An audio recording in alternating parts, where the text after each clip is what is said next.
Hello दोस्तों, कैसे हैं आप सभी। आप सभी को मेरा नमस्कार और सलाम और सत श्री अकाल। जैसा कि मैं आज कहना चाहता हूँ, सभी मुसलमानों के लिए मेरा वीडियो है, मतलब सभी के लिए है, मुसलमान ही नहीं, सभी हिंदू मुसलमान सिख कोई भी हो। तो मैं आपको बताना चाहता हूँ आज इसराइल के बारे में। जो इसराइल है इतना कैसे फैला है। अ, तो इसके पीछे बहुत बड़ा रीज़न है इसराइल का फैलने का, जिस पर मुसलमानों ने कोई गौर नहीं किया और वो कैसे कैसे फैला है। देखो, उन्होंने जो वहाँ का एक शख्स था, वो दूसरी कंट्री में रहता था। इंग्लैंड, शायद इंग्लैंड से रहता था, वो यहूदी था। और उसने अपना एक नया मकसद तैयार किया जब यहूदी बिल्कुल नहीं रहे। ये बात थी तुम्हारे सद्दाम, उसके दूसरे विश्व युद्ध के बाद की बात थी, जब हिटलर ने बहुत सारे यहूदी कत्ल कर दिए थे। तो उसने सोचा कि सारे यहूदी मर जाएंगे फिर इस हिसाब से, और हम इधर उधर छिपते कहाँ तक फिर छिपते फिरेंगे। तो उसने एक मकसद पर काम किया, अपना छोटा सा मकसद बनाया। जैसे मतलब कि हम जो हमारी अच्छी जगह कौन सी, सबसे पहले उन्होंने जगह चुनी कि जगह कौन सी बढ़िया रहेगी मेरे लिए। तो उसने जगह चुनी इसराइल, मतलब फ़िलिस्तीन। तो वहाँ पे सभी का गढ़ है और वहाँ पे कोई ज़्यादा कोई ऑब्जेक्शन नहीं करेगा, क्योंकि देखा है वहाँ को मुसलमान कोई ऑब्जेक्शन नहीं करते, वहाँ पे सभी आते हैं, ऑब्जेक्शन नहीं करते मुसलमान वहाँ पे फ़िलिस्तीन के। तो उन्होंने वहाँ पर आकर डालना स्टार्ट कर दिया और उन्होंने अपने आप को वहाँ पे लोगों की थोड़ी थोड़ी सहायता भी करी और वहाँ पे पेड़ लगाए, मतलब एक वातावरण दिखाना स्टार्ट किया उन्होंने। उनका जो मकसद था कि पहले यही था कि चीज़ों को, वहाँ की जाकर चीज़ों को हड़पो, किसी तरह से उसके अंदर घुस जाओ, और जब वो उस पर हमारा पूरा कंट्रोल होएगा तो फिर सामने वाला आदमी कुछ नहीं कर पाएगा। तो उन्होंने उसी मकसद पर काम किया। लोग अंदर बीच में घुसे और उनकी ज़मीनों पे उन्होंने अपना जो उनका मकसद था, मतलब पेड़ लगाना, मतलब लोगों को दिखाना था कि हरियाली, देखो हम पर्यावरण से कितने प्यार करते हैं, हम यहूदी कितने वो हैं, मतलब प्रकृति के कितने रखवाले हैं। मगर उसके पीछे जो काला चित्रण था, मतलब काली शैतानी चाल थी कि वहाँ की ज़मीनों को हड़पना। तो उन्होंने देखो कैसे हड़पा है वहाँ की ज़मीनों को। वहाँ पे पेड़ लगा लगा के जो मुसलमान थे उनकी ज़मीनों में पेड़ लगा लगा के, देखो हम आपके यहाँ पे पेड़ लगा रहे हैं और ये पेड़ ना आगे सभी के काम आएंगे, और इनसे प्रकृति में ऑक्सीजन मिलेगी, ये मिलेगा वो मिलेगा, मतलब हज़ारों वो दिखाए। और उन्होंने फिर अमेरिका का सपोर्ट मांगा थोड़ा सा उसके लिए, अमेरिका से डोनेशन वगैरह लेना स्टार्ट किया उन्होंने कि देखो हम प्रकृति के लिए ये कर रहे हैं वहाँ पर फ़लस्तीन के अंदर, तो हमें मदद चाहिए। तो अमेरिका ने इस जो ईसाई कंट्री थी उन्होंने उनकी मदद की थी यहूदियों की, कि लो तुम पेड़ लगाओ और हम आपको आपको पैसे देंगे। तो उन्होंने वहाँ पे मुसलमानों की ज़मीनों में पेड़ लगाने स्टार्ट कर दिए उनकी खेती बाड़ी पे। और उन्होंने क्या किया कि जब मुसलमान वहाँ पे कोई ऑब्जेक्शन उठाता तो वो कहते थे कि तो हम प्रकृति के लिए कर रहे हैं, ठीक है। तो इसमें ईसाइयों ने उन्हें बहुत ज़्यादा चमकाया यहूदियों को कि हाँ देखो यहूदी कितने अच्छे लोग होते हैं, देखो कितना अच्छा काम कर रहे हैं, पेड़ लगा रहे हैं, ऑक्सीजन दे रहे हैं दुनिया भर को। अब देख लो ऑक्सीजन किसको मिल रही है, हैं उन्हीं के बच्चे कत्ल कर दिए उन्होंने, यहूदियों ने। तो होता क्या है इसमें, उन्होंने पेड़ लगा लगा के वहाँ के लोगों की चीज़ों को हड़प लिया बहुत ज़्यादा। अब वो बेचारे परेशान हो रहे हैं। अमेरिका भी उसकी इस चाल को नहीं समझ पाया, यहूदियों की चाल को अमेरिका भी नहीं समझ पाया। चलो मुसलमान ने तो छोड़ दी पढ़ाई, तो उन्होंने मकसद कोई था ही नहीं शिक्षा से क्या चीज़ है। तो अमेरिका भी नहीं समझ पाया देखो उनकी बातों को। मतलब इतने चालाक होते हैं यहूदी लोग, बहुत ज़्यादा चालाक होते हैं भाई, बहुत ज़्यादा। तो मैं यही बात बताना चाहता हूँ कि मुसलमान उस टाइम पे पढ़े हुए होते तो वो खुद अपने दिमाग से सोचते यार, हम अपनी ज़मीनों पर दूसरे से पेड़ क्यों लगवा रहे हैं भाई, हम अपनी ज़मीनों पर दूसरे शख्स से अपने पेड़ क्यों लगवा रहे हैं, हम खुद क्यों नहीं पेड़ लगा रहे हैं यहाँ पे। तो ये बहुत बड़ी मुसलमानों की कमी रही है वहाँ के मुसलमानों की। उन्हें वहाँ पे हीरो बना दिया अमेरिका वालों ने, और मकसद कोई नहीं समझ पाया उनका। और अब देख लो, अब तो खुला उनका मकसद चल रहा है, वहाँ पे गोलीबारी कर रहे हैं, बम पटका रहे हैं रोज गाजा के अंदर। फिलिस्तीन तो ख़त्म कर ही दिया उन्होंने, फिलिस्तीन है ही कहाँ, सब उनके कब्जे में, जब चाहे तब सबको लाइन से लगा गोली मार दें वो। अमेरिका क्यों नहीं उठाता ऑब्जेक्शन, क्योंकि वहाँ की इकोनॉमी जो है इसराइलियों की वजह से चल रही है। जो अमेरिका में जो बड़े बड़े ओहदे हैं सब इसराइलियों के पास हैं, ठीक है। तो इसलिए अमेरिका कुछ नहीं कर पा रहा है। और देखो सभी जगह की तुम जनता देखो, सभी देशों की, कोई देश होगा जहाँ की जनता फिलिस्तीनियों के मुसलमानों के सपोर्ट में ना हो, सभी देशों की जनता मुसलमानों के, फिलिस्तीन के मुसलमानों के सपोर्ट में है। यहाँ तक कि ईरान जो है मुसलमानों का सबसे बड़ा कट्टर है मुसलमानों के खिलाफ, वो भी फिलिस्तीन के मुसलमानों का समर्थन कर रहा है। तो मतलब सभी जहाँ की जनता है वो फिलिस्तीन के मुसलमानों को सपोर्ट कर रही है, मेरा कहने का मतलब ये है। बाकी जो राजनीतिक चीज़ें हैं वो मुसलमानों की सपोर्ट नहीं कर रही है। कहीं भी देख लो, मुसलमान देश देख लो, कोई सा भी देश देख लो, कोई भी मुसलमानों की सपोर्ट नहीं कर रहा है। क्यों? क्योंकि उन्हें पता है कि अगर हम उसकी सपोर्ट करेंगे तो अमेरिका की राजनीतिक आ जाएंगे, वहाँ की राजनीतिक आ जाएंगे, हमारे ऊपर बम बरसा देंगे अमेरिका और इजराइल। उन्हें इस चीज़ का डर रहता है। और भारत देख लो, भारत भी वही है। यहाँ पे भी यहूदी और मुसलमान जैसे सिस्टम में देखो तुम। मैं आपको बताता हूँ, ये बुरा लगेगा मगर बुरा नहीं है, बिल्कुल मैं सच कह रहा हूँ कि जो मुसलमानों की ज़मीनें थी यहाँ पे क्या बोलते हैं, ये जो है आपका दिल्ली में जो मुग़ल सल्तनत थी तो उस पर तो मुग़लों का ही राज था, मतलब वो तो मुसलमान थे ना, कोई हिंदू थोड़ी थे। तो अब देखो वहाँ पे जो मुग़लों के पार्क बने हुए हैं, मतलब जितने मुसलमान वहाँ के वो हुए हैं शासक, वहाँ पर उनके पार्क हैं, उनके मतलब उनके घर वर बने हुए हैं और उनके बहुत बड़ी बड़ी चीज़ें हैं वहाँ पे बनी हुई। तो वहाँ पे देखो सरकार ने पेड़ लगा के और उसको भारतीय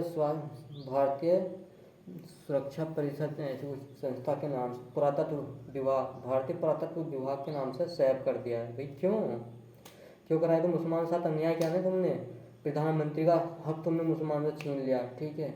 और ये भी मुसलमानों की चीज़ें हड़प रहे हो तुम, ये भी गलत है ना। अब देखो मैं इस चीज़ के ऊपर बहुत ज़्यादा ऑप्शन उठाऊंगा, बहुत ज़्यादा। जो यहूदी ने क्या है वही यहाँ की सरकारें कर रही हैं मुसलमानों के खिलाफ। क्यों कर रही हैं भाई? हम तो सब चीज़ में तुम्हारे साथ थे। देखो इतने आतंकवाद मुसलमानों के अंदर है तो इतने आतंकवाद हिंदुओं के अंदर है, ठीक है। ऐसा नहीं कि मुसलमानों के अंदर ही आतंकवाद है, इतने हिंदुओं के अंदर आतंकवाद है, ठीक है। मैंने यहाँ तक का देखा है, मैं यहाँ तक आपको पोल खोल के बताता हूँ कि जो आर्मी के जो लीडर लोग देखे ना मैंने, उन्हें जासूसी करते हुए मैंने सुना है। मैं नाम नहीं बताऊँगा मगर जासूसी करते हुए मैंने सुना है, ठीक है। उन्होंने बहुत गोले बारूद भेज दिए हैं। क्यों नहीं आज तक उन्हें सजा हुई? क्यों नहीं उनको गोली मारी? भाई मुसलमानों के साथ ही अन्याय क्यों हो रहा है भाई? बताओ क्यों हो रहा है? लाहौर से लेकर दिल्ली तक इतने मुसलमान मारे गए थे जब अंग्रेजों से लड़ाई बढ़ती। लाहौर से लेकर दिल्ली तक हमारे सारे उलेमा मारे गए थे, ठीक है। आज तक उसका किसी किताब में नाम ही नहीं है। और तुम देखो, तुम्हें इतनी चिंता है हिंदुओं की, तुम्हारे महाराजाओं को इतनी चिंता थी हिंदुओं की, शिवाजी छत्रपति को, महाराणा प्रताप को इतनी हिंदुओं की चिंता थी, तो ये बताओ आज तक तुमने SC ST को आज़ाद क्यों नहीं किया भाई? क्यों नहीं आज़ाद किया? क्योंकि तुम एक नक्सलवाद लोग हो और तुम यहूदियों के कौम में से ही हो एक तरह से। इससे तो यही होता है, इससे जो है यही वो लगता है मुझको कि तुम एक यहूदियों की कौम में से ही लगते हो। क्योंकि यहूदियों का भी यही मकसद है जैसे तुम्हारा, ऐसे ही यहूदियों ने भी ऐसे किया फिलिस्तीन के अंदर, और यहाँ के मुसलमानों के साथ भी ऐसा हो रहा है हिंदुस्तान के अंदर। भाई क्यों हो रहा है? मुसलमानों ने तुम्हारा क्या बिगाड़ा भाई? सब कुछ तो तुम्हें दिया है ना। नहीं दिया है तो बताओ क्या नहीं दिया, बताओ। जब तुम्हारे यहाँ की राज प्रथा बिल्कुल ख़राब हो चुकी थी, मुसलमानों ने आकर इसको सुधारा, ठीक है। नहीं सुधारा तो बताओ। तुम जो कहते हो रोज मुसलमान हिंदुओं को मारते थे भाई, तो तुम्हारे यहाँ तो एक का दो बच्चे पैदा करते थे, क्यों ना तुम्हारे ब्राह्मणवाद ख़त्म क्यों नहीं हो गया? क्यों नहीं हुआ भाई ख़त्म? हो जाना चाहिए था ना। कितने 200 साल राज तो बहुत होता है, इतनी जनसंख्या थोड़ी थी हिंदुस्तान की हुई उस टाइम पे। तो ये सब मुसलमानों के खिलाफ नए नए षड्यंत्र रचाए जा रहे हैं। इसलिए मेरे मुसलमान से रिक्वेस्ट है, सब अपने बच्चों को पढ़ाएं। और SC ST जो समझते हैं कि ये हमारे रखवाले हैं, हमारे जो ब्राह्मणवाद लोग हैं वो हमारे रखवाले हैं, ऐसा कुछ नहीं है, ठीक है। वे भी एक यहूदियों की तरह अपने मकसद पर काम कर रहे हैं हिंदुस्तान पर राज करने के लिए। तो देखो अगर अल्लाह भगवान ने चाहा तो उन्हीं की कौम में से ऐसे बंदे खड़े कर देगा जो उनको नस्तनाबूद कर देगा।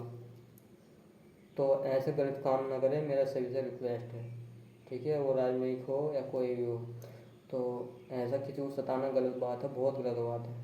और इस हिसाब से मैं बताऊँ आपको तो जितनी मुसलमानों की ज़मीनें हड़पी गई हैं, इस हिसाब से तो मुसलमान बहुत मालदार होता अगर वो मिल जाती तो इतनी ज़मीनें मुसलमानों मिल जाती तो आज तो मालदार होता वो। मगर जो हमारे बड़े मुसलमान हैं वो भी हमारे साथ गद्दारी कर गए ना, और फिर उलमा आ गए, उन्होंने गद्दारी स्टार्ट कर दी। पढ़ने नहीं दिया,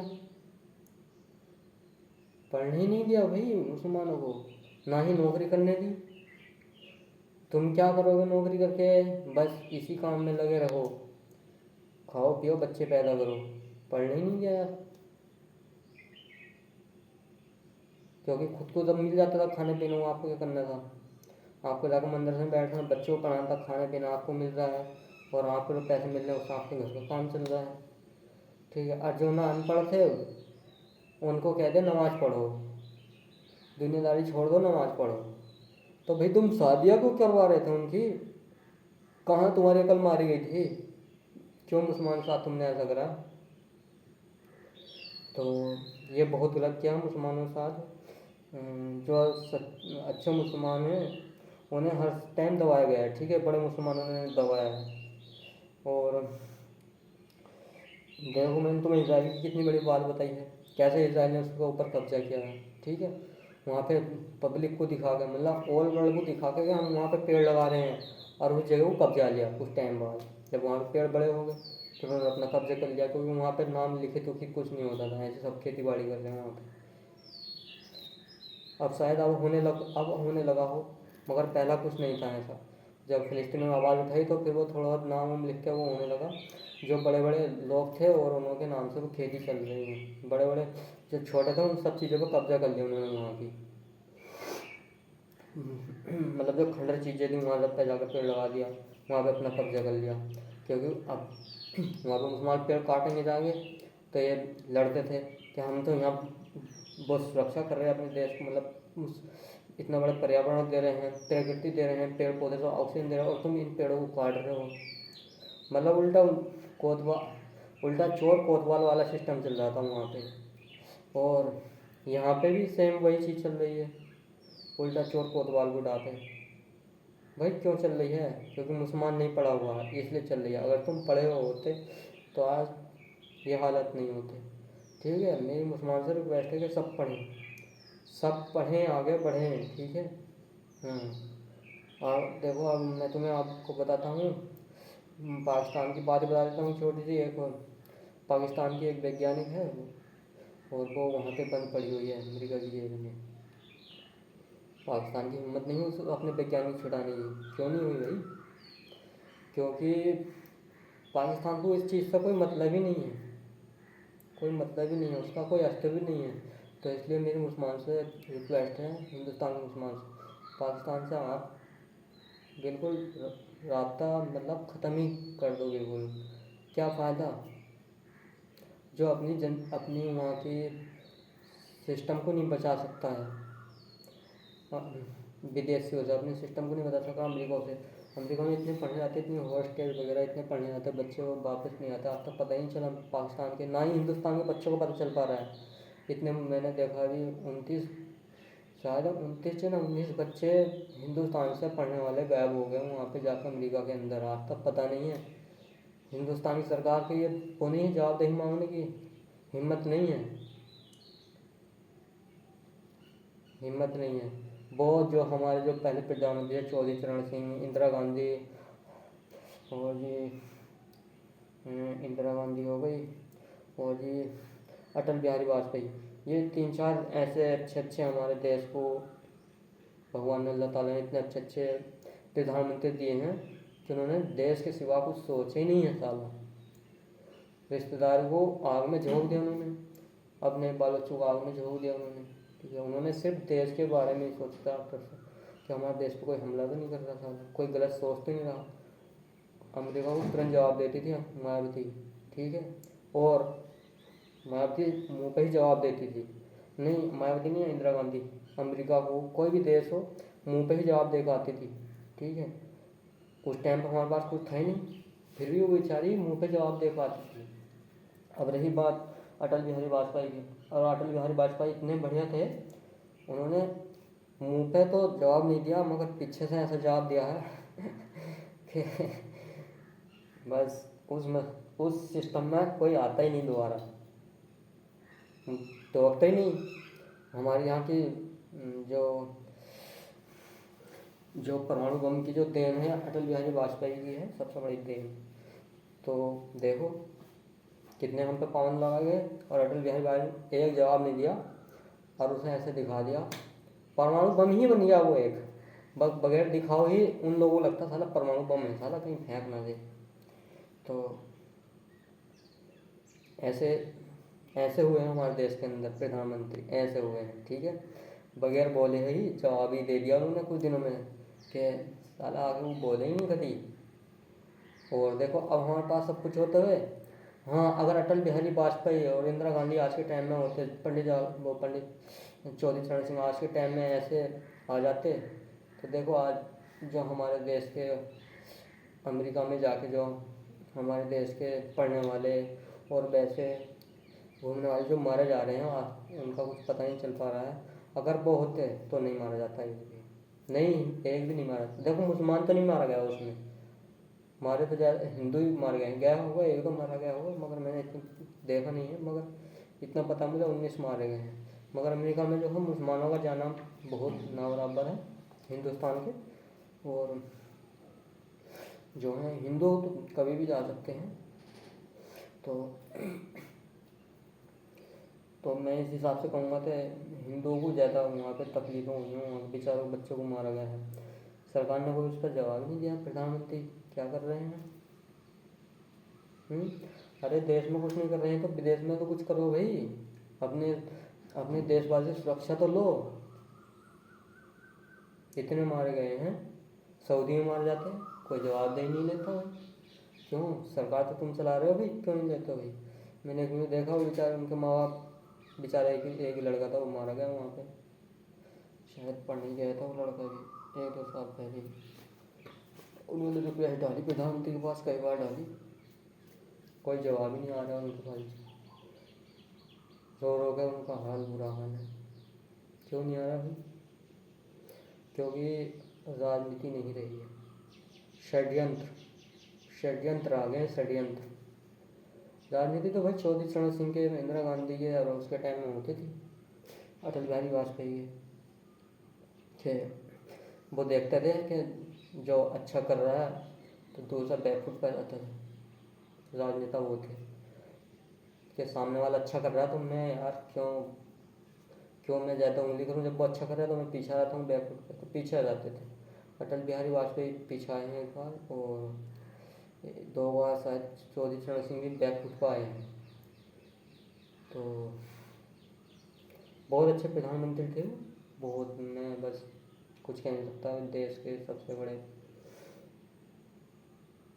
बड़े ऐसा कोई नहीं आया अभी तक, और मुझे लगता है कि मुश्किल है आना, बहुत ज़्यादा मुश्किल है। तो देखो अगर तुम भारत के हो, रहने वाले भारतवासी हो, तो प्यार मोहब्बत से रहो, ठीक है? कोई राजा तुम्हारा कोई भी राजा आएगा वो तुम्हारे कभी दुख दूर नहीं करेगा, ठीक है? वो सबसे पहले अपने बारे में ही सोचता है, अपने ही बारे में सोचता है, ठीक है? मैं तुम्हें मुसलमानों के लिए बताऊंगा और हिंदुओं में सभी ऐसे ही सोचते हैं सब, क्योंकि यहाँ पे ब्राह्मण जो बड़ी जाति हैं जो अपने को अलग मानते हैं, ब्राह्मणवाद से मनुवादी से मानते हैं ना, वो अपने आप को ज़्यादा चतुर समझते हैं क्योंकि वो यहूदियों की तरह नस्ल में से है ना, तो वो वैसे ही काम करेंगे ना यहूदियों वाले। देखो बुरा लगेगा मगर मैं सच कह रहा हूँ, इस चीज़ को तुम झुठला नहीं सकते हो।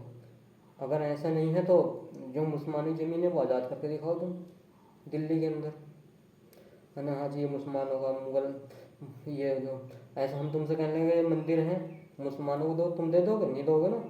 तो ऐसे भाई लाल किला मुसलमानों का, मुसलमानों को दो, ताजमहल मुसलमानों का, मुसलमानों को दो भाई, क्यों नहीं दे रहे हो बताओ? देना चाहिए ना, मगर नहीं दे रहे, तो ये तो गलत है ना, मुसलमान के साथ एक अन्याय है, ठीक है। ये संविधान जो लिखा है अम्बेडकर जी ने, इस पर तो कोई चल ही नहीं रहा। और इसमें जब तुमने इतना कुछ किया तो मुसलमानों के लिए क्यों नहीं लिखवाया भाई? मुसलमानों के राजनेताओं ने क्यों नहीं लिखवाया? क्या सब मुसलमान मर गए थे उस टाइम पे? कहाँ गए थे सर सैयद अहमद? उन्होंने कानून क्यों नहीं पढ़ा भाई? संविधान क्यों नहीं पढ़ा? क्यों नहीं मुसलमानों से संरक्षण मांगा? क्यों नहीं मांगा उन्होंने? वो तो पढ़े लिखे थे भाई, मांगना चाहिए था उन्हें।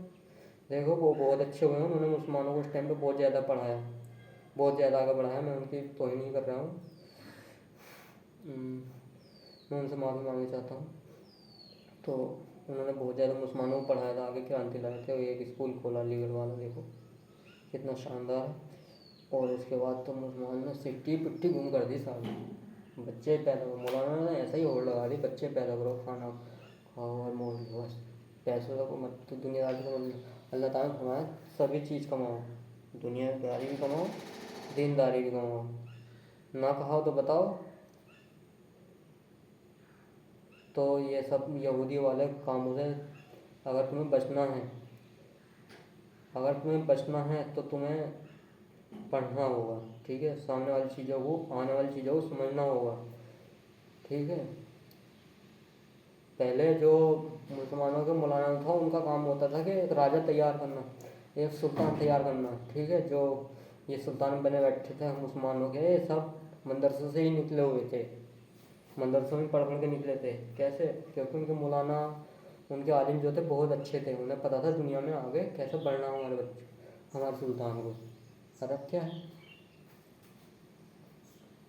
अब तो खुद सुल्तान बने बैठे, जाते हैं मुँह काला करवा कर जाते हैं मुसलमानों का, बस यही सब चल रहा। तो मेरी सबसे रिक्वेस्ट है कि दीनदारी ज़रूरी है और दुनियादारी भी ज़रूरी है। दुनियादारी में पढ़ाई भी आती है, ठीक है। यही एक हमारा सबसे बड़ा जिहाद है, पढ़ाई। तुम पढ़ाई करते तो जो तुम जिहाद बोलते हो ना, उस शब्द की जो थी नहीं। और लोग जिहाद का नाम गलत ही ले लेते हैं। जिहाद का मतलब है नेक मकसद से काम को आगे बढ़ाना। जिहाद का मतलब ये नहीं है कि जो अच्छे लोग हैं, वो कोई भी कौम हो, तुम उसका अत्याचार करो। भाई तुम इस तरह से जिहाद करोगे, बेकसूर लोगों को मारोगे जैसे पहलगाम में हुआ है, या जैसे यहूदी कर रहे हैं, तो ये कोई जिहाद नहीं है, ये षड्यंत्र है, षड्यंत्र, ठीक, षड्यंत्र है। तो मेरी सबसे रिक्वेस्ट है, आप आगे पढ़ें तो षड्यंत्र को समझ पाओगे, ठीक है। ना पढ़ेंगे तो षड्यंत्र को नहीं समझ पाओगे। अगर फ़लस्तीन के लोग पढ़े हुए होते हैं तो वो अपनी आर्मी बनाते पहले ही, ठीक है, अपनी आर्मी बनाते, अपने प्रोडक्ट बनाते इतने, ठीक, मगर नहीं बनाए। पता नहीं लोग कौन सी घुट्टी पिला दी वहाँ के मुसलमानों को, कोई पढ़ के नहीं दिया उन्होंने। अब पढ़ रहे बेचारे, इतनी मेहनत कर रहे हैं, कहाँ तक पढ़ेंगे? रोज़ तो गोलीबारी लग रही है। बहुत सारी हमारी बहनें हुई हैं, वो भाई हुए हैं जिन्होंने बहुत मेहनत की। उन्होंने से एक आदि पढ़ के आता था, वो अपने काम को अंजाम देकर जाता था फ़िलिस्तीन के अंदर, ठीक है। कभी कभी ऐसा हो गया कि पूरे फ़िलिस्तीन को उन्होंने जाम ही कर दिया। ऐसे ऐसे मुसलमान के बच्चे पढ़ के आए हैं फ़िलिस्तीन के अंदर, फ़लस्तीनी ऐसे ऐसे पढ़ के आए हैं कि उन्होंने पूरे फ़िलिस्तीन को ही जाम कर दिया भाई, हैक कर दिया पूरे फ़िलिस्तीन को ही। अब यहूदी देख रहे हैं क्या हो गया साला, ये क्या हो गया, कौन पढ़ के आ गया जिसे हमारे षड्यंत्र के बारे में पता चल गया। पता लगा कि भाई वो शख्स है, पूरी मतलब सब जगह कॉन्टैक्ट है, सब देशों से कहा कि भाई ऐसा ऐसा खोज करो भाई, खोज कर पता लिया, उस आदमी को उठा लिया, उस लड़की को उठा लिया, मार दिया। पढ़ाई की थी उन्होंने, तभी तो पूरा सिस्टम को वो कर दिया उन्होंने, हैक।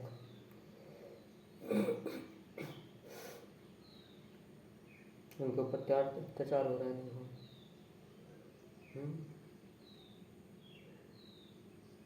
पढ़ लेते तुम तो ये नहीं होता ना। हिंदुस्तान को देख लो, अटल बिहारी वाजपेयी ने अमेरिका को जवाब लौट के नहीं दिया। जवाब देखो दिया, कितना तगड़ा जवाब दिया, दिया नहीं दिया? कह नहीं सकता साला अमेरिका कि तुम परमाणु बम बनाओ, नहीं बना लो। कितने ही परमाणु परमाणु परमाणु बना लो, इंडिया वालों हिंदुस्तान वालों कितने ही बना लो, अमेरिका नहीं बोल लेगा, नहीं बोल लेगा भाई, रक्षा क्षेत्र में तो नहीं बोल लेगा वो।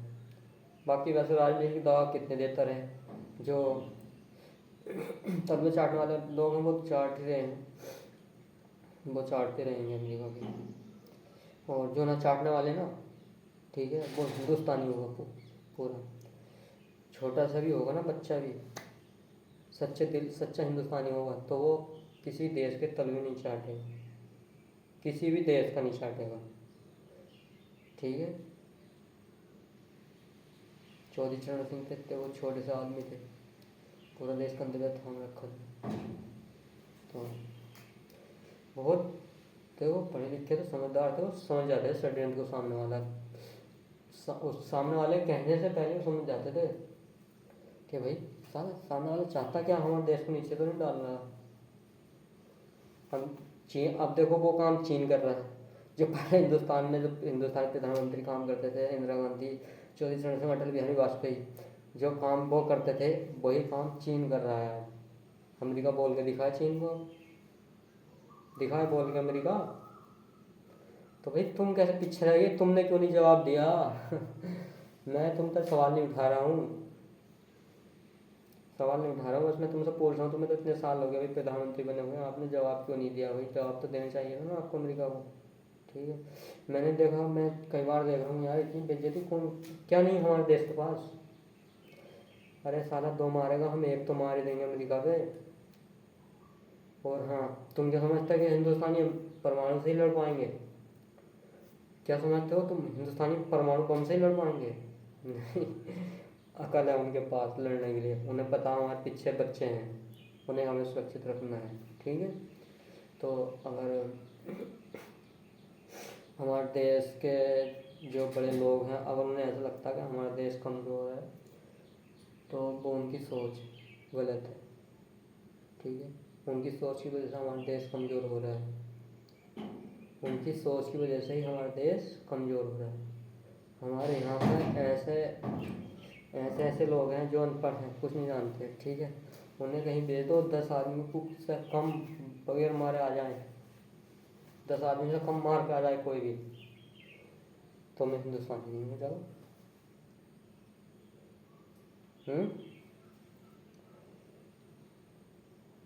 जब अमेरिका हमारी हिंदुस्तान की पाकिस्तान से लड़ाई हुई थी, तो पाकिस्तान ने बहुत सारे मुल्कों से आर्मी बुलाई थी, पता है तुम्हें, नहीं पता इस चीज़ का, ठीक है। और हिंदुस्तान की उस टाइम आर्मी नहीं थी, पुलिस थी, पुलिस, और हाँ थी, आर्मी थी, थोड़ी थोड़ी थी, उन्होंने तुरंत नए नए बंदे भर्ती करे इंडिया ने, और देखो जीत लिए। जिन पर गोली चलानी नहीं आती थी वो लड़ रहे थे, ठीक है, और जिन पर गोली चलानी आती थी वो बैठे थे ऊपर से, ताक ताक के गोली मार रहे थे, चल पाकिस्तान वाले। फिर देखो हिंदुस्तानी ने हार नहीं मानी, जीत गए। अमेरिका भी उस टाइम उसे सपोर्ट करता था। तो मेरी सभी से रिक्वेस्ट है, सभी जितने भी SC ST वाले हैं, जितने मुसलमान हैं, वो पढ़ें भाई, आगे बढ़ें। हमारे संविधान में बहुत सारी कमियां हैं जिन्हें हमें सुधारना चाहिए, ठीक है। अगर देखो उन्हें ऐसे पेज में लिखा दिया गया था कि उन्होंने वैसे ही लिख के डाल दिया जैसे ऊपर से उन्हें मिला था, मोटा मोटा लिख के दे दिया था उन्होंने। अब भाई जो बारीकी चीज़ें हैं वो हमें खुद उसमें कानून में डालनी पड़ेंगी ना, डालनी पड़ेंगी भाई। तुम देखो सिखों को, देखो सिखों के साथ भी ऐसे हुआ था, हिंदुस्तान के अंदर उन्हें पहले आतंकवादी बताया गया, ये वो ऐसा है वैसा है। हाँ थे, कुछ थे उसमें आतंकवादी थे, मगर सब तो नहीं थे ना भाई, तो सब तो नहीं थे, अभी भी हैं सिख आतंकवादी हैं, ऐसे नहीं है, नहीं है, मगर सब तो नहीं है ना। तो जब उन्होंने बहुत ज़्यादा परेशान किया, उन्होंने जैसा मुसलमानों के साथ चल रहा है मोबिलिजेशन वगैरह या जिहाद वगैरह, ये सब चीज़ चल रही मुसलमानों के खिलाफ, उनकी लड़कियों को हड़पना पड़कना, ये सब चल रहा है मुसलमानों के खिलाफ। मनुवादियों ने ये नए नए ढंग निकाल रखे हैं, तो सरकार उसके ऊपर कोई एक्शन नहीं ले रही है, ठीक है। तो उस टाइम पे जो है सिखों को फिर इंदिरा गांधी ने हथियार रखने स्टार्ट कर दिए थे कि तुम अब हथियार रखो अपने पास। जब पब्लिक नहीं माननी तो सिखों के पीछे पड़ गए यार मनोवादी लोग। पहले जब उन्होंने सिखों ने अपने पास हथियार रखने शुरू कर दिए, फिर नहीं आया कोई भी उनके पास। पढ़ रहे हैं देखो सिख कहाँ से कहाँ पहुँच गए। बहन चौदह अमेरिका में देखो कितना तगड़ा उनका। स्विट्जरलैंड में शायद स्विट्जरलैंड में कुछ कनाडा कनाडा देखो कनाडा पूरा बहन चौद अपने सिख भाइयों से भरा पड़ा है। पढ़ाई पढ़ाई की है उन्होंने, ठीक है, जुनून जिसे जुनून कहते हैं। और हम क्या कर रहे हैं, हम मुसलमान पीछे हो गए यार। जिंदगी पर लानत है भाई हमारी, जिंदगी पर लानत है। अगर हम पढ़े हुए होते ना, हमें जिहाद की जरूरत नहीं थी।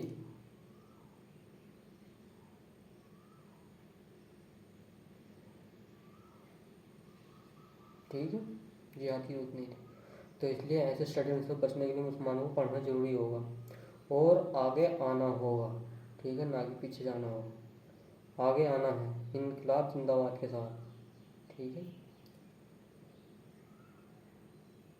तो मैं अपनी बात को यहीं पे ख़त्म करना चाहता हूँ और मैं कहना चाहता हूँ कि बस पढ़ाई पे ध्यान दें। SC ST जो हमारे हिंदू भाई हैं और जो मुस्लिम भाई हैं, सिख भाई हैं, वो पढ़ के आगे निकलें, आगे बढ़ें। ठीक है, सिख कौम बहुत अच्छी कौम है। मुझे लगता है हिंदुओं के बाद वो मुसलमानों के बाद जो सबसे अच्छी कौम है वो सिख कौम है, क्योंकि उसके अंदर बहुत अच्छी चीज़ें हैं और हिंसा नाम तो है ही नहीं उसके अंदर। तो क्या हो गया, अरे कहीं मुझे मान ले। तो इसलिए पढ़ना जरूरी है सामने वाले स्टूडेंट्स को समझने के लिए। ठीक है, देखो चीन समझता था कि अमेरिका कभी भी हमारे इकोनॉमी को ख़राब कर सकता है, तो उसने अपना जुगाड़ पहले से कर दिया। अमेरिका की तूती नहीं बोल रही उसके सामने, मुंह खोल ही नहीं रहा भाई अमेरिका। और अमेरिका को गड्ढे में फेंक दिया है, जैसे अटल बिहारी वाजपेयी ने पहले अमेरिका को गड्ढे में फेंका था परमाणु बम बना के।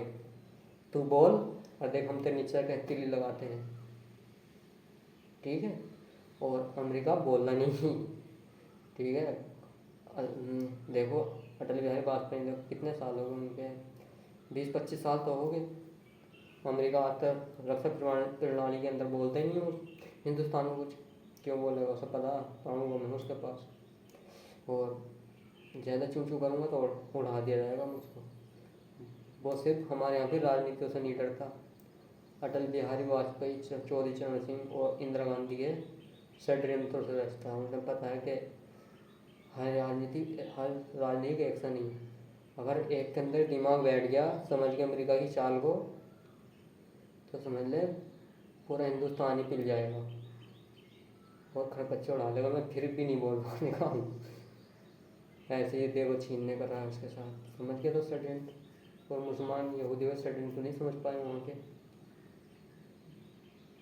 फिलिस्तीन के मुसलमान वहाँ के यहूदियों के षड्यंत्र को नहीं समझ पाए और मारे जा रहे हैं।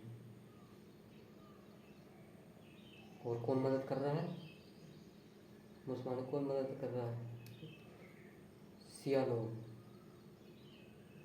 सिया लोग सामने से मार रहे हैं, अमेरिका लड़ना आ रहे हैं, मगर सिया लोग पीछे नहीं हट रहे। जो सिया मुस्लिम हैं वे पीछे नहीं हट रहे। और सुन्नी पुल दबा के भाग गए, पुल दबा के भाग गए।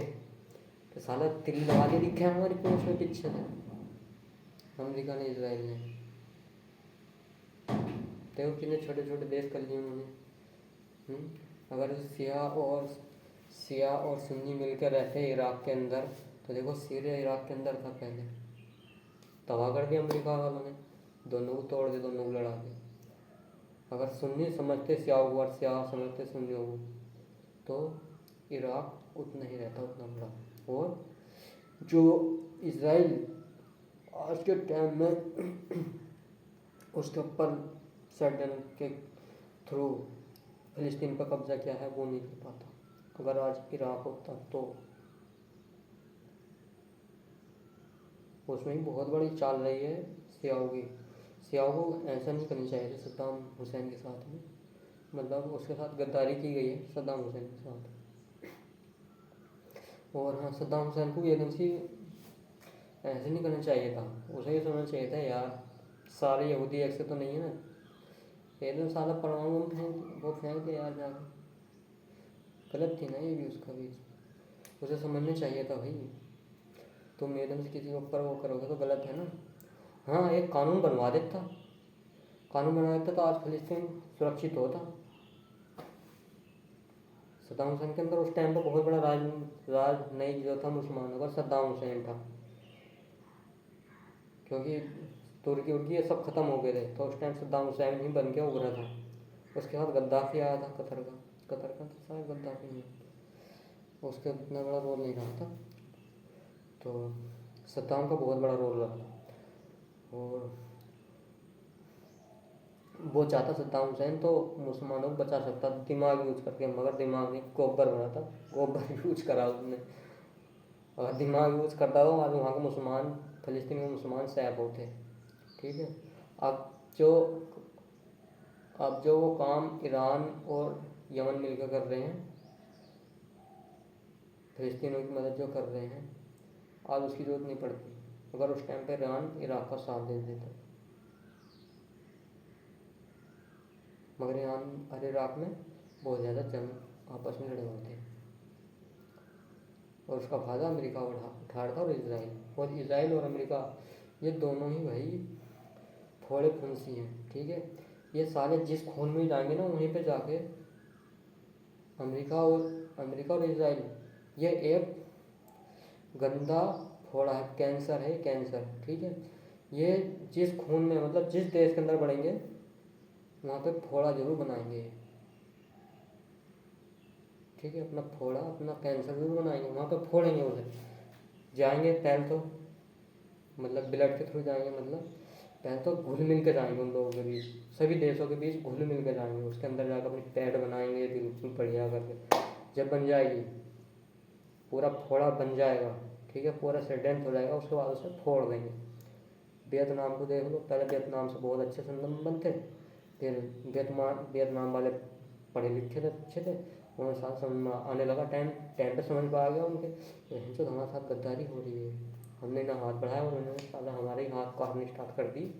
जब वियतनाम वालों ने अपना जल्दी भैया उन्होंने अपने रक्षा प्रणाली सही करी, अमेरिका को बल से लिखा कि भैया हमारा ये साले कैंसर काटने वाले हैं, तो वियतनाम पर उन्होंने बमबारी स्टार्ट कर दी अमेरिका वालों ने।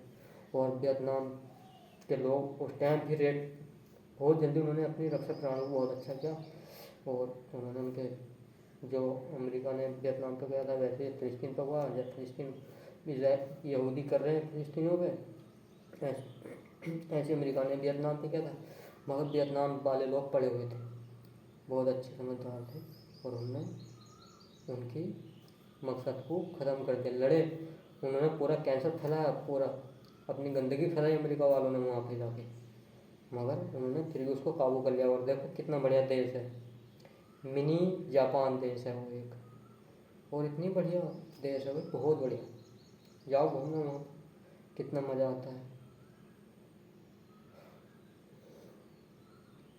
तो मेरी आपसे इसे रिक्वेस्ट है, आप पढ़ाई पे ज़्यादा ध्यान दें, और पढ़ाई पे ध्यान दें, और जितने भी हमारे हिंदू भाई हैं SC ST पढ़ाई पे ध्यान दें, मुस्लिम हैं, सिख हैं, वो पढ़ाई पे ध्यान दें। और देखो षड्यंत्र कहाँ पर रचा जा रहा है, ये चीज़ें देखो भाई, देखने वाली चीज़ें हैं, क्या षड्यंत्र चल रहा है।